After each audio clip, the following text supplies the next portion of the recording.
How to enable notifications on TextNow. First of all, open the app on your device and log in with your account. Next, tap the three horizontal lines in the top left corner to open the main menu.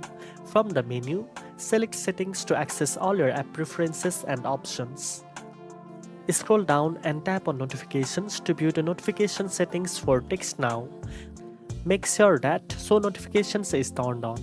You can also customize how you receive notifications, such as enabling sound, vibration, pop-up alerts for incoming messages and calls, and more. Additionally, check your device system notification settings to ensure that TextNow is allowed to send notifications. This ensures you never miss a call or message.